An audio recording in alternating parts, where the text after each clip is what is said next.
নমস্কার বন্ধুরা, সবাইকে স্বাগত। আমি আমাদের পরিবারে যা বাইরে গরম, তার জন্য এখন বাজারেও কচি কচি আমরা চলে এসেছে। তার জন্য মুসুরি দিয়ে টক ডালের রেসিপি নিয়ে এসেছি। আশা করছি আপনাদের ভালো লাগবে। তার জন্য এখানে নিয়েছি 100 গ্রাম মুসুরির ডাল আর 5-6টা আমরা যদি 100 গ্রামের বেশি ডাল নেন, সেই অনুযায়ী আমরা নেবেন। যে সমস্ত বন্ধুরা ভিডিওটা দেখছেন একটা লাইক দেবেন, কমেন্ট করবেন। আর যে সমস্ত বন্ধুরা নতুন দেখছেন, যদি রেসিপিটা পছন্দ হয় তাহলে সাবস্ক্রাইব করে পাশে থাকবেন। কড়াতে তেল দিয়েছি 2 থেকে 3 চামচ। তেলটা হয়ে গেলে একটা শুকনো লঙ্কা ফোড়ন দিয়েছি, আর ফোড়নটা হয়ে গেলে একটা মিডিয়াম পেঁয়াজকে একদম কুচি কুচি করে কেটে দিয়ে দিয়েছি। এর আগে আমি মুসুরি ডালটাকে 3 থেকে 4 বার ভালো করে ধুয়ে নিয়েছি, আর আমড়াগুলোকে এরকমভাবে ভালো করে ধুয়ে খোসা ছাড়িয়ে এরকমভাবে কেটে নিয়েছি। আমি এখানে 4-5টা আমরা ব্যবহার করছি।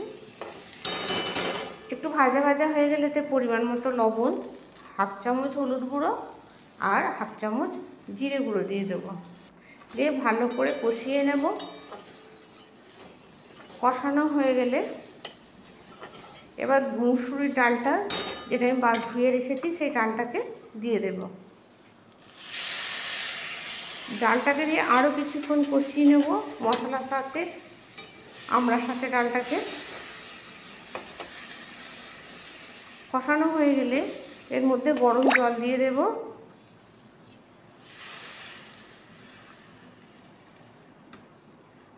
এবার ঢাকা দিয়ে দেব। ঢাকা দিয়ে একদম লো ফ্লেমে রেখে দেব 10 মিনিটের মতো। তার মধ্যেই ডালটা সিদ্ধ হয়ে যাবে। 10 মিনিট পর দেখুন ডালটা সিদ্ধ হয়ে গেছে, আমরাও সিদ্ধ হয়ে গেছে। এবার এটাকে নামিয়ে নিয়ে কড়াইটা পরিষ্কার করে নেব।